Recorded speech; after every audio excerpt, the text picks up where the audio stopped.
hello. Hello mga physics. Hello Sir Gids. Hi Sir Gideon. Hi sir. Para sa'yo talaga tong vlog na to. Dedicated to sa'yo sir. Hi guys. Yo. So pupunta kami ng Walter Martas Marinas para mag-shoot ng and may vlog about sa physics na nangyayari within the refrigerators and washing machines. Supposedly that pupunta kami sa bahay ko. Kaso maraming aso doon. Pangalawa, Delegates dun. oo. Yung washing machine nasa labas. Paano kami mag-shoot kung may natahol, di ba? So we're going to Walter Martas because we're gonna vlog and we're gonna explain how Physics work in refrigerators and washing machine. Pag natuto kami mag-vlog na maayos, baka mapag-isipan namin hindi na mag-aaral. Baka career na namin yung gagawin namin dito. Mag-YouTuber na lang kami. Tara! Game!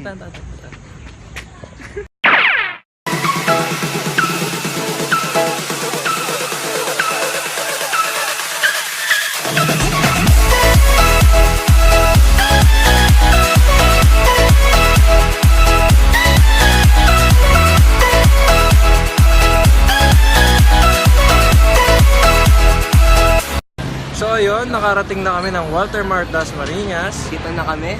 Yun. Pero sa likod namin ay yung Parksons. Pero hindi tayo dyan. Pero hindi kami dyan. Hindi tayo dyan. Akit tayo dito sa footbridge. Yes. Tayo tayo doon.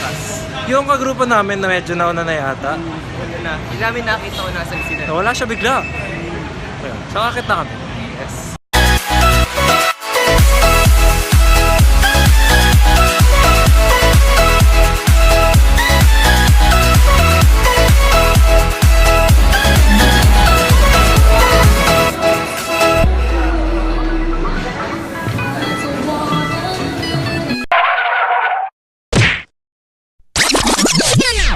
So as we are waiting for Marianne, we decided to discuss the uses of washing machines and refrigerators. Yes. Luigi, What? what are the uses of washing machines? So washing machine is used to clean dirty clothes.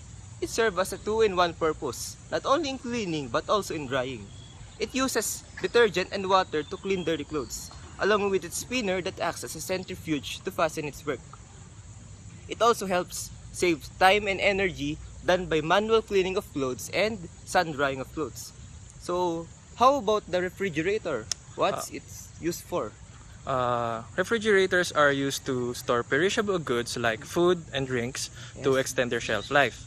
On the medicinal field, refrigerators are used to store drugs and chemicals to ensure safety. That's great. So, oh, there's Marianne. Oh, there. Let's go. So ito na yung mga ref.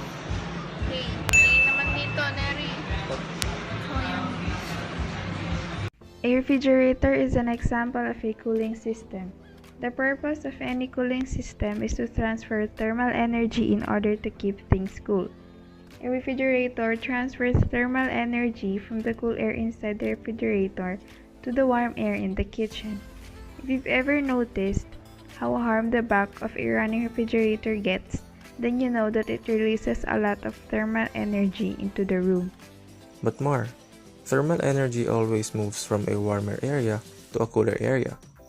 How can thermal energy move from the cooler air inside a refrigerator to the warmer air in a room? A refrigerator must do work to reverse the normal direction of thermal energy flow. Work involves the use of force to move something, and doing work takes energy. In a refrigerator, the energy is usually provided by electricity. The fridge has four main components: the inside space, where stuff needs to be cooled, the coolant, the radiator, and the motor. The coolant is where most of the action takes place. The coolant starts off as a liquid, absorbs heat from the inside space of the fridge, and turns into a gas. The gas then travels to the radiator at the back via the motor.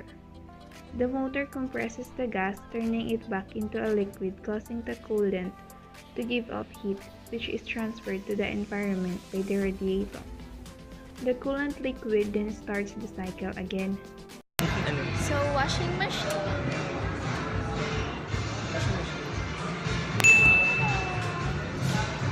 One of the most common uses of centrifuge is in separating mixtures of things. A washing machine is a mixture of clothes and water, and the spinning drum separates those very efficiently. If you need to wash and dry a pair of jeans in a hurry, you'll be awfully glad you have a centrifuge.